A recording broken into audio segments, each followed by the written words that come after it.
Welcome to the J.R. Hendrick Texan Night, the podcast where we look in the early years of J.R. Hendrick. Here, narrating the episode Speak Lord, J.R. is Listening, is Jimmy. The College Bible study on the night of J.R.'s birthday was beautiful. They talked about they were reviewing from Charles Stanley how to listen to God. And Dr. Michelle, Karen's boss, played a song by the Donut Man called Speak Lord, I Am Listening. The 21st through 23rd passed quietly, except for classes. JR spent... Oh, that's not necessarily right either.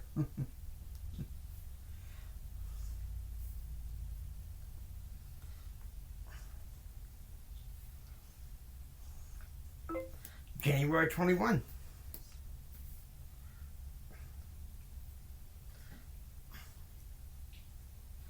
January 21. There we go. January 21st. 3:15 a.m. Elizabeth wakes up with abdominal cramps. Once again, she goes downstairs to reach for her tonic. Jim had come home to the ranch with Betsy just in time for dinner.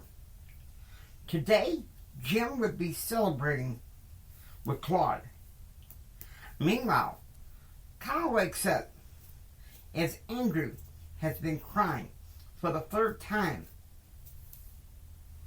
So he goes into the nursery, picks up his son, and begins singing to him. But he can also tell Andrew needs his diaper changed. 5 a.m. JR wakes up in his room and dresses hastily to join Charie Nation and Antonio Gomez for a quick run in the indoor track at the Texas Tech Sibley Sports Center. 7 a.m. JR is having breakfast with Charie Nation and Antonio Gomez at the Crockett House Dining Hall. This girl you're seeing, Jennifer, Charlie said, you gotta grow up her. Man, show some class, Antonio said. He ain't no frat boy like us. I ain't a frat boy, Charlie said. 9 a.m. In business and professional speech, Marlene Dietrich had the class discussing basic communication theory. JR was intrigued on how Brent Clark and Larry Thurber were on top of the material. Know your audience, Marlene Dietrich said. That is the main rule in business and professional communication. 10 a.m. Spanish class begins with Dr. George Hooper singing Happy Birthday in Spanish to JR. Le cumpleaños a tú, le cumpleaños a tú, le cumpleaños a James, le cumpleaños a tú. The rest of the Spanish class was spent conjugating verbs in the present future tense. 11 a.m. JR arrives at the Hendrick family condo in Lubbock. Ken gets out of his car to greet him.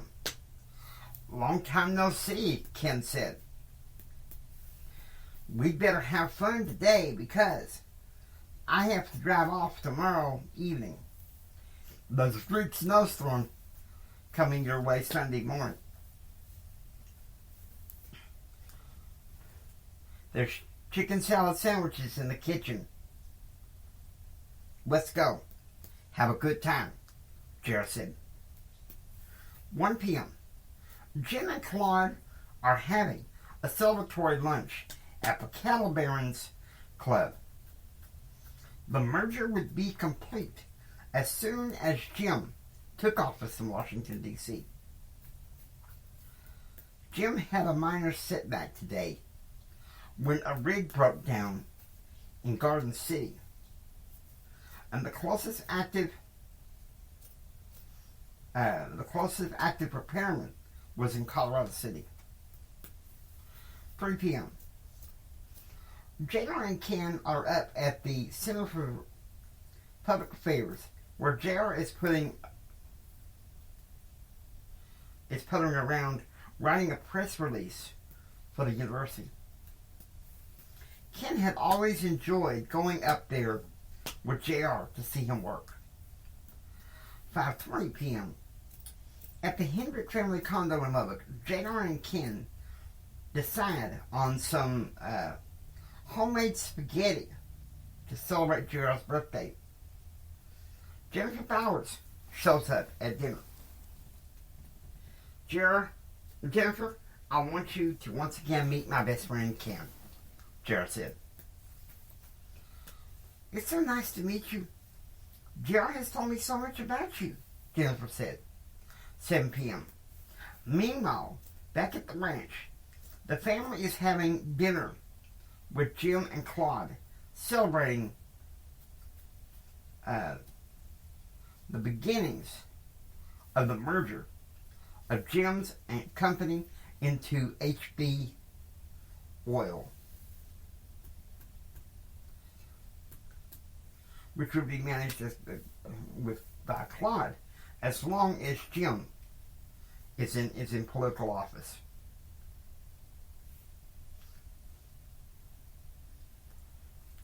January 22nd, 9 a.m. At the condo after breakfast, JR opens the condo fridge and sees something he likes. Fresh brownies for the road, JR said. For your birthday, Betsy said, entering the room. Thanks, Mama, JR said. You don't have to go out there to prove yourself for your dad, Betsy said. You are in class. You're studying in the library. You're sitting in your church club. Yes, ma'am. I know Grandma won't accept that. But with Brad and Karen pushing me aside since class started, I know I don't have to prove anything except to you, Mama. Love you, Junior. I know you do. Even though we're moving to Washington, doesn't mean I won't be around. I'm very proud of you. Got accepted to Tech. You are what Granddad says you are. A Swainfield gentleman. Thank you, JR, for being the best kid I ever had. I was wrong when I corrected Grandma, who praised to God you would be. You did the best with what you could, JR said. Good morning, Ken said. Glad you're up, man, JR said. Betsy, I want us to ride together to the swim meet and follow you directly back to Odessa. 11 a.m. The swim meet began with the diving competition. Blair Clark was up first. I don't think he'll get it, Charie Nation said. Ken and JR cut him off. Shut up, Charlie. True to form, Charlie was wrong. Blair got an 8.8, qualifying him for next week's competition against Stephen F. Austin. 12:30 p.m. The time had come for Jarrett's qualifying heat. As he walked to his lane, the whole team cheers.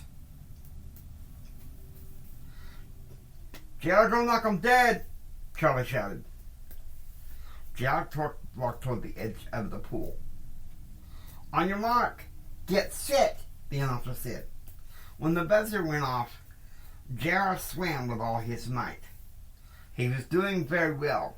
In fact, he won second place. Jarrett comes out of the pool, and Betsy and Jennifer greet him.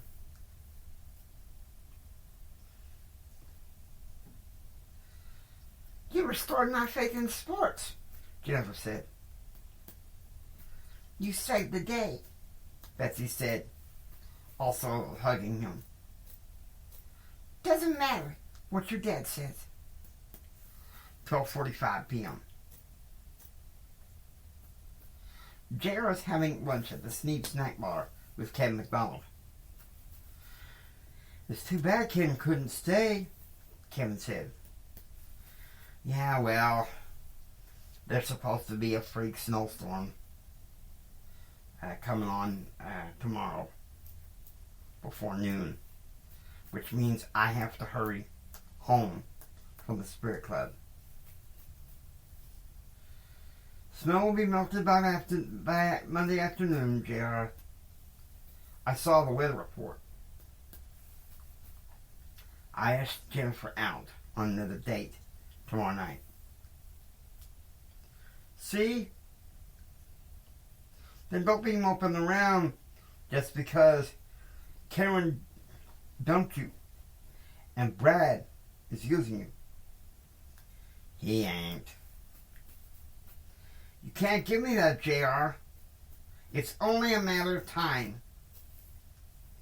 It's a time after he's sucking up and being your friend for a while, but he's going to hurt you again."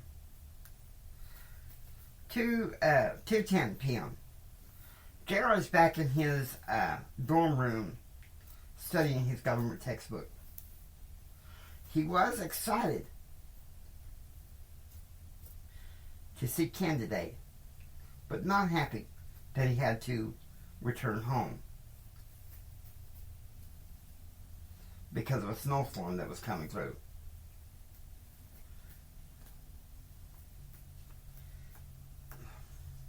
Their high today was only going to be 44, and the high tomorrow was only going to be 23. 2:20 p.m.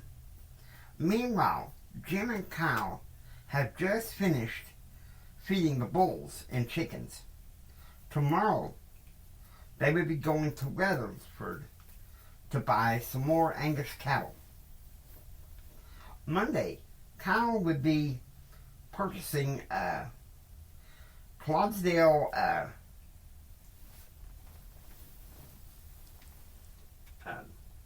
heifers in Klein, Texas. At the same time, Jim, Claude, and Betsy would fly to Houston to work on the merger contract. 3 p.m. In the Center for Public Affairs, JR is being interviewed by Brent Clark about his father's appointment. It was a very kind interview.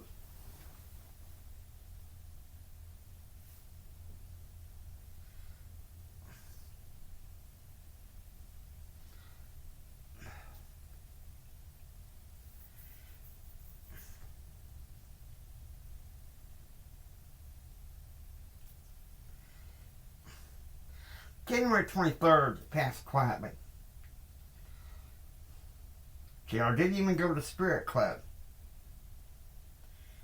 He just laid around moping until it was time for his date with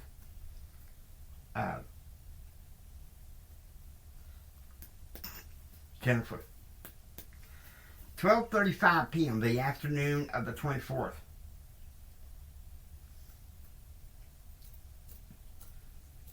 After walking in the